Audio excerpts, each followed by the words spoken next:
Selamat siang semua. Ya, nama saya Kristina. Akan membahas tentang peluang kejadian majemuk kelas 12. Materi peluang kejadian majemuk kelas 12 ini yaitu KD 3.4 mendeskripsikan dan menentukan peluang kejadian majemuk, peluang kejadian saling bebas, saling lepas, dan kejadian bersyarat dari suatu percobaan acak. Dan KD 4.4 kelas 12 menyelesaikan masalah yang berkaitan dengan peluang kejadian majemuk. Itu peluang kejadian saling bebas, peluang kejadian saling lepas, dan kejadian bersyarat. Nah, jadi pertama, guru waktu masuk ke ruangan siswa, guru memimpin siswa untuk berdoa. Setelah itu, guru mengecek kehadiran siswa. Setelah itu, guru memberitahu bahwa hari ini kita akan belajar tentang peluang kejadian majemuk. Sebelum mempelajari lebih jauh, guru mengingatkan kembali siswa tentang beberapa materi yang sudah pernah siswa dapat sebelumnya. Yaitu, yang pertama, guru mengingatkan siswa tentang apa itu percobaan. Nah, lalu apa itu kejadian? Lalu apa itu ruang sampel, apa itu titik sampel, dan apa itu peluang. Nah, setelah guru bertanya tentang kelima hal ini dengan tujuan agar siswa bisa refresh ingatannya tentang materi yang sudah pernah dipelajari sebelumnya. Berikutnya, guru memancing dengan pertanyaan, bagaimana jika peluangnya itu peluang kejadian majemuk? Apa yang kalian pikirkan jika mendengar kata peluang kejadian majemuk? Nah, dari sini guru bisa memancing siswa dengan kata demi kata, dengan diartikan kata demi kata. Ya, misalnya kata peluang. Jadi sudah peluang, yaitu kemungkinan terjadinya sesuatu. Lalu kejadian itu tadi sesuatu yang diperhatikan dari suatu percobaan. Nah, majemuk, kata majemuk ini memiliki arti terdiri atas beberapa bagian yang merupakan suatu kesatuan. Nah, siswa di sini diajak mengingat kembali bahwa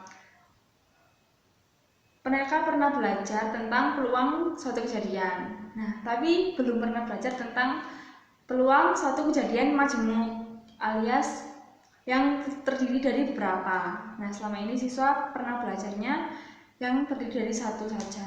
Nah, ini yang beberapa. Nah, setelah siswa diberi awalan seperti itu, harapannya siswa bisa tertarik gitu ya. Harapannya siswa bisa tertarik untuk belajar lebih giat lagi. Nah, di sini guru menyampaikan motivasi. Bila kalian rajin belajar dan giat belajar tentang peluang kejadian majemuk ini, kalian akan bisa mengetahui gimana sih peluang suatu kejadian kalau ada beberapa kejadian. Nah, kejadiannya majemuk, nggak hanya satu, tapi ada beberapa. Itu kalian akan bisa mengetahui peluangnya. Nah, setelah itu guru membagi siswa menjadi beberapa kelompok dengan satu kelompok terdiri dari 4 siswa. Nah, di sini guru memilih model pembelajaran yaitu number head together. Maka dari itu 4 siswa tadi dalam satu kelompok itu guru beri nomor di kepalanya, nomor 1 sampai 4. Dan masing-masing siswa menggunakannya sehingga setiap siswa dalam satu kelompok memiliki nomor yang berbeda, 1, 2, 3, dan 4. Nah, setelah itu guru membagikan LKS pada masing-masing kelompok. Guru menyampaikan bahwa ada 4 pokok hal yang harus dipelajari oleh siswa, yaitu pertama, kegiatan majemuk yang ada di LKS di kegiatan 1 Lalu yang berikutnya adalah peluang kejadian saling lepas yang ada di kegiatan 2. Lalu peluang kejadian saling bebas yang ada di kegiatan 3, dan kegiatan 4 peluang kejadian bersyarat. Nah, berikutnya langsung ke kegiatan 1. Nah, guru bertanya kepada siswa 2 pertanyaan ini. Paling sedikit berapa kejadian yang dapat membentuk kejadian majemuk? Yang kedua, hubungan apa saja yang mungkin terjadi pada kejadian majemuk? Nah, 2 pertanyaan ini juga ada di LKS dan ditampilkan di PPT. Nah, itu dimaksudkan untuk membuat siswa bertanya-tanya, sehingga diharapkan dalam kegiatan 1 ini, kalau siswa sudah bisa menjawab 2 pertanyaan ini, maka kegiatan 1 mereka lampaui dengan baik.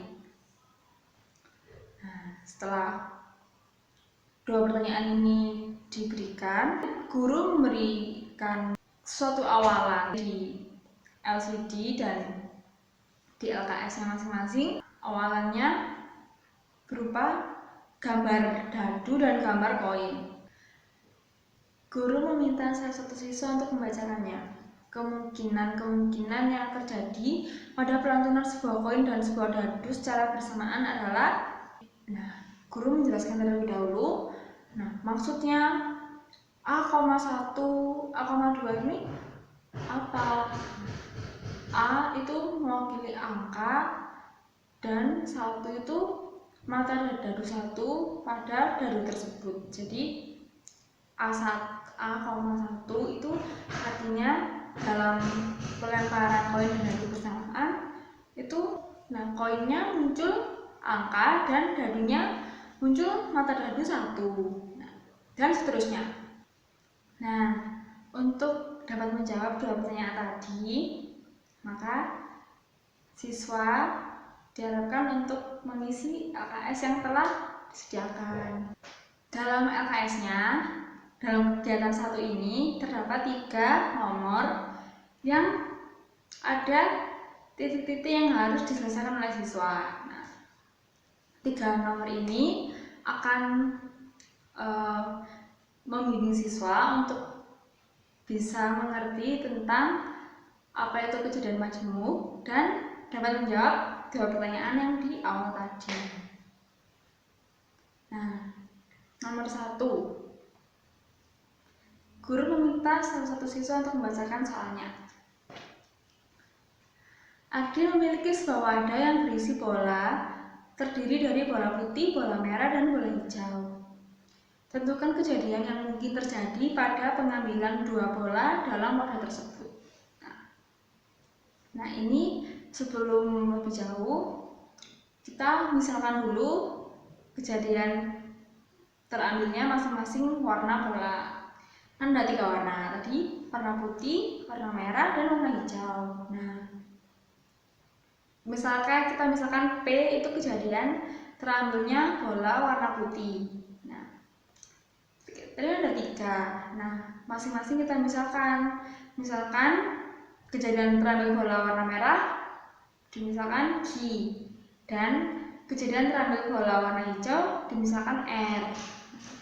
Setelah ada 3 permisalan ini, kita lihat kejadian satunya. Kejadian terambilnya bola putih dan merah. Ini kan kalimatnya dapat bisa menjadi kejadian terambilnya bola putih dan kejadian terambilnya bola merah. Berarti dalam kejadian ini, tadi kejadian pengertiannya apa? Sesuatu yang diperhatikan dalam suatu percobaan kan. Dalam suatu percobaan ini yang diperhatikan itu ada 2, ada terambilnya bola putih dan terambilnya bola merah. Dulu kan waktu sebelumnya kalian telah belajar 1 saja. Misalnya kejadian terambilnya bola putih saja atau bola merah saja. Ini dua-duanya diperhatikan. Dinotasikan P tanda begini Q. Tanda begini ini dibacanya irisan. Jadi bacanya P irisan Q. Nah, lalu kita lihat bawahnya ada kejadian 2 dan kejadian 3 yang titik-titik dinotasikan titik-titik. Nah, ini mungkin siswa kesulitan untuk menjawabnya karena langsung titik-titik dinotasikan titik-titik begitu ya. Nah, diharapkan siswa itu menjawabnya kejadian 2 itu kejadian terambilnya bola putih dan hijau, dan kejadian 3 itu kejadian terambilnya bola merah dan hijau. Nah, apabila siswa kesulitan, guru dapat memberi pancingan kepada siswa seperti ini. Nah, tadi kan ada 3 warna bola warna putih, bola warna merah, dan bola warna hijau, ya kan? Nah, tadi kejadian 1 terambilnya bola putih dan bola merah. Nah, berarti yang belum apa? Kalau yang diperhatikan dari 3 warna ini, 2 warna yang diperhatikan. Itu berarti yang belum apa? Nah, yang belum warna putih dan hijau dan merah dan hijau. Nah, itu cara memancing siswa untuk mengerjakan yang kejadian 2 dan kejadian 3. Setelah siswa bisa menjawab kejadian 2 itu kejadian terambilnya bola putih dan hijau, itu dinotasikan titik-titik. Nah, mungkin siswa kebingungan juga. Nah, kan jawabannya diharapkan siswa itu menjawabnya P irisan R. Nah, apabila siswa kebingungan, guru dapat memberikan pancingan seperti ini. Nah, kejadian 2 tadi kita sudah menemukan ya, yaitu kejadian terambilnya bola putih dan hijau. Nah, tadi kejadian terambil bola putih dinotasikan apa? P. Lalu kejadian terambil bola hijau dinotasikan R. Nah, lalu kita lihat yang contoh di atas, kejadian 1. Kejadian terambil bola putih dan merah, bawahnya P titik Q. Tanda hubungnya apa? Irisan. Nah, sama, berarti sama kejadian 2 juga. Kejadian 2 kan kejadian terambilnya bola putih dan hijau. Nah, tadi P titik R sama tanda hubungnya dan, berarti dinotasikannya P irisan R. Tuh, lalu yang kejadian 3, cara mengerjakannya sama seperti yang tadi. Setelah semuanya nomor 1, 2, 3 sudah dijawab, maka berikutnya siswa diminta untuk memberikan kesimpulan. Kesimpulan yang diharapkan tadi yaitu kejadian majemuk adalah 2 atau lebih kejadian yang terjadi secara bersamaan. Apabila siswa kesulitan dalam memberikan kesimpulan seperti ini, guru dapat memancing siswa dengan mengajak siswa mengingat kembali 2 pertanyaan yang telah diajukan tadi di awal kegiatan 1. Pertanyaan pertama yaitu paling sedikit berapa kejadian yang dapat membentuk kejadian majemuk. Nah, apabila siswa kesulitan, guru dapat memberi pancingan kepada siswa seperti ini. Dari nomor 1, 2, dan 3 itu kejadiannya selalu 2 atau lebih. Nah, lalu kejadian-kejadian itu terjadi secara bersamaan. Maka siswa dapat menyimpulkan kejadian majemuk adalah 2 atau lebih kejadian yang terjadi secara bersamaan. Nah, lalu berikutnya pertanyaan nomor 2 adalah hubungan apa saja yang mungkin terjadi pada kejadian majemuk. Nah, tadi di nomor 1, 2, dan 3 pada soal itu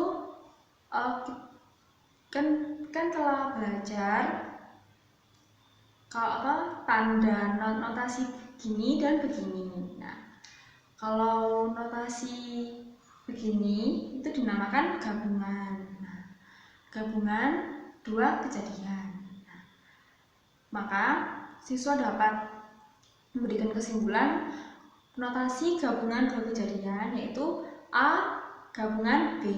Nah, kalau notasi irisan 2 kejadian, maka A irisan B. Lalu di kesimpulannya tadi itu kan kejadian majemuk adalah 2 atau lebih kejadian yang terjadi secara bersamaan. Nah, kalau tadi notasi gabungan 2 kejadian A gabungan B, bagaimana kalau 3 kejadian? Nah, maka siswa dapat menjawab notasi gabungan 3 kejadian yaitu A gabungan B gabungan C, dan notasi irisan 3 kejadian yaitu A irisan B irisan C. Nah, setelah selesai untuk mengisi kegiatan 1 ini, guru menyebutkan satu nomor, misalnya nomor 1. Nah, nomor 1 dari setiap kelompok diharapkan untuk maju ke depan untuk mempresentasikan hasilnya. Lalu pertanyaan nomor 2, tadi hubungan apa saja yang mungkin terjadi pada kejadian majemuk? Nah, ini akan dibahas di kegiatan 2, 3, dan 4. Nah, kegiatan 2 ini kita akan belajar tentang peluang kejadian saling lepas, lalu peluang kejadian saling bebas, dan peluang kejadian bersyarat. Nah, ini adalah hubungan-hubungan yang mungkin terjadi pada kejadian majemuk. Lalu kita beranjak ke kegiatan 2, yaitu peluang kejadian-kejadian yang saling lepas. Nah, sebelum siswa beranjak ke LKS-nya, guru memberikan 2 pertanyaan. 2 pertanyaan ini dapat dijawab oleh siswa apabila siswa mengikuti kegiatan 2 ini dengan baik dan runtut serta benar-benar mengamati dan mempelajarinya. Ya, lalu guru memberikan satu contoh seperti ini. Ada pelemparan 2 buah dadu, dan tabel ini merupakan tabel kemungkinan-kemungkinan yang terjadi di pelemparan 2 dadu tersebut secara bersamaan. Ada pertanyaan, berapakah peluang munculnya mata dadu berjumlah 2 atau 3? Nah, siswa diminta untuk mengamati contoh tersebut bahwa P A gabungan B sama dengan PA ditambah PB. Nah, ini siswa diminta untuk mengamati, yaitu 1/36 ditambah 2/36. Nah, didapat dari mengingat materi yang dulu, kalau PA itu kan artinya peluang kejadian A, yaitu NA dibagi NS, alias banyaknya kejadian A, yaitu tadi 1 dibagi banyaknya ruang sampel, yaitu 36 ditambah 2/36 sama dengan 1/13. Nah, itu adalah contohnya. Nah, sekarang nomor 1. Siswa diminta untuk membaca. Nah, lalu ada titik-titik di sini. Sampel dari mata dadu yang berjumlah 7. B sama dengan titik-titik. Nah, apabila siswa kesulitan, guru dapat memberi pancingan kepada siswa seperti ini. Kita bisa melihat dari atasnya, sampel dari mata dadu yang berjumlah 5 itu apa saja? Ada 14, 23, 32, dan 41. Nah, 7-nya bagaimana? Ya, kita mencari dari tabel tadi, dari 36 tadi, yang berjumlah 7. Nah, yaitu 16, 25, 34, 43, 52, dan 61. Nah, itu lalu banyaknya sampel mata dadu yang berjumlah 7 yaitu 6. Nah, setelah itu ada PA gabungan B sama dengan PA ditambah PB. Ini siswa diminta untuk mengamati rumus ini, yaitu PA titik per 36 ditambah PB titik per 36. Nah, tadi kan sudah dijelaskan bahwa PA itu NA per NS. Nah, makanya di nomor ini kalau siswa tidak bisa menjawab juga, guru mengingatkan kembali, coba lihat di atasnya, NA itu ada berapa? 4. Nah, makanya PA itu 4/36. Nah, itu sama dengan PB, yaitu NB per NS. NB tadi berapa? 6, per NS-nya 36. Lalu siswa diminta untuk menghitung hasilnya. Nah, untuk berikutnya, cara mengerjakannya sama seperti yang tadi.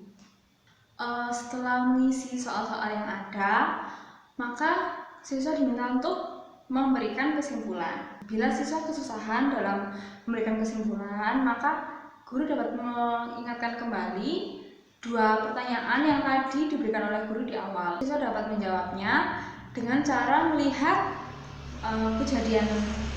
melihat soal-soal yang tadi. Kan ada kejadian di atas disebut kejadian saling lepas karena bla bla bla. Nah, itu siswa diminta untuk mengamati sekali lagi, kemudian menjawab pertanyaan itu dan menjadikannya sebuah kesimpulan, yaitu peluang saling lepas adalah peluang dua atau lebih kejadian yang tidak mungkin terjadi bersama-sama. Nah, lalu yang kedua, bagaimana menentukan peluang dari kejadian saling lepas. Nah, di soal-soal yang di atas tadi kan ada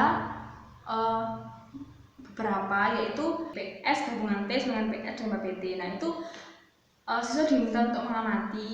Nah, maka siswa akan mengetahui bahwa PA gabungan B sama dengan PA ditambah PB.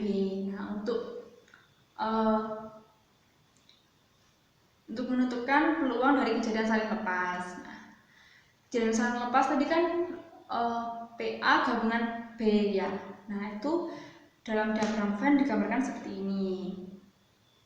Nah, setelah kegiatan 2 ini selesai, guru menyebutkan satu nomor, misalnya nomor 2. Nah, maka siswa yang memiliki nomor kepala 2 dari masing-masing kelompok diharap maju ke depan untuk mempresentasikan hasilnya. Berikutnya yaitu kegiatan 3, peluang saling bebas. Nah, untuk dapat mempelajari peluang saling bebas, pertama guru memberikan 2 pertanyaan. Untuk menjawab 2 pertanyaan ini, pertama guru akan memberikan sebuah contoh dan berikutnya guru akan memberikan soal-soal yang dimaksudkan untuk membimbing siswa menjawab 2 pertanyaan ini. Nah, setelah mengisi soal-soal di atas, siswa diminta untuk menarik kesimpulan. Apabila siswa kesusahan untuk menarik kesimpulan, maka guru dapat meminta siswa untuk mengingat kembali 2 pertanyaan yang tadi diberikan di awal kegiatan ini. Nah, menurut contoh yang telah diberikan dan soal-soal yang telah dijawab oleh siswa, siswa akan mendapatkan bahwa peluang saling bebas adalah peluang 2 atau lebih kejadian yang tidak saling mempengaruhi. Nah, lalu bagaimana menentukan peluang dari kejadian saling bebas? Nah, maka siswa akan menemukan bahwa PA irisan B sama dengan PA dikali PB. Itu tadi kan PA irisan B. Nah, PA irisan B itu diagram Venn-nya seperti ini. Nah, setelah kegiatan 3 ini selesai, guru menyebutkan satu nomor, misalnya nomor 3. Nah, diharapkan siswa yang memiliki nomor kepala 3 dari setiap kelompok maju ke depan untuk mempresentasikan hasilnya. Berikutnya kita melaju ke kegiatan 4, yaitu peluang bersyarat. Nah, sebelumnya juga guru memberikan 2 pertanyaan. Siswa diberikan suatu contoh seperti ini. Lalu siswa diminta untuk menuliskan kesimpulan. Nah, setelah kegiatan 4 ini selesai, guru menyebutkan satu nomor, misalnya nomor 4. Nah, diharapkan semua siswa bernomor kepala 4 dari masing-masing kelompok itu maju ke depan untuk mempresentasikan hasilnya. Setelah kegiatan 4 ini selesai, siswa diminta untuk menuliskan kesimpulan keseluruhan, yaitu kesimpulan dari kegiatan 1, kegiatan 2, kegiatan 3, dan kegiatan 4 itu dijadikan satu masing-masing individu. Itu adalah kesimpulan pembelajaran yang di hari ini. Nah, pembelajaran dilakukan dengan menggunakan model pembelajaran number head together. Nah, mengapa memilih pembelajaran dengan model pembelajaran ini? Karena dengan number head together nanti di akhir kan guru menyebutkan satu nomor secara acak. Nah, nomor siswa dengan nomor kepala itulah yang akan mempresentasikan hasil pemikiran kelompoknya. Nah, maka dari itu ketika diskusi kelompok diharapkan semua siswa dalam kelompok itu memahami yang didiskusikan. Nah, pembelajaran ini terdapat 4 kegiatan seperti yang tadi sudah dijelaskan, yaitu tentang kegiatan majemuk, peluang peluang kejadian saling lepas, peluang kejadian saling bebas, dan peluang kejadian bersyarat. Dan masing-masing kegiatan ini dimulai dengan memberikan 2 pertanyaan yang nantinya di kesimpulan akan dijawab, dan 2 pertanyaan ini akan menjadi tanda bahwa bila siswa dapat menjawab 2 pertanyaan ini dengan benar, maka siswa paham dengan kegiatan yang dikerjakan. Nah, setelah guru memberikan 2 pertanyaan ini, lalu guru memberikan sebuah contoh yang dapat diamati oleh siswa. Nah, contoh ini akan berguna bagi siswa dalam mengerjakan soal-soal yang ada di LKS. Nah, soal-soal yang ada di LKS pun disusun secara sistematis dan berurut titik-titik, tapi titik-titiknya tidak langsung sulit, tapi dari yang mudah dulu menuju ke sulit. Nah, diharapkan siswa dapat memahami pola yang ada dan dapat menjawabnya dengan runtut dan teratur. Apabila siswa tidak bisa mengerjakan, setelah berdiskusi dengan kelompoknya pun tetap kesulitan, siswa diharapkan untuk bertanya pada guru, dan guru akan menjawab seperti yang tadi dijelaskan, yaitu tidak langsung dijawab, tetapi guru memberikan pancingan berupa pertanyaan-pertanyaan tergantung soalnya yang berfungsi untuk memancing siswa agar bisa menjawab pertanyaannya. Nah, setelah selesai untuk mengisi, guru menyebutkan satu nomor, misalnya nomor 1. Nah, nomor 1 dari setiap kelompok diharapkan untuk maju ke depan untuk mempresentasikan hasilnya. Nah, setelah kegiatan pembelajaran selesai hingga kesimpulan akhir sudah didapat, lalu berikutnya guru memberikan tugas dan tes kepada masing-masing individu, jadi tidak berkelompok lagi. Nah, tugas dan tesnya ini ditekankan kepada 4 topik utama kita pada hari ini, yaitu kejadian majemuk, peluang kejadian saling lepas, peluang kejadian saling bebas, dan peluang kejadian bersyarat. Nah, masing-masing di soalnya nanti akan diberikan soal yang berbeda dari LKS-nya dengan tujuan siswa dapat berpikir dan menjawabnya dengan hasil pemikirannya sendiri. Sekian pembahasan tentang peluang kejadian majemuk. Semoga bermanfaat. Terima kasih.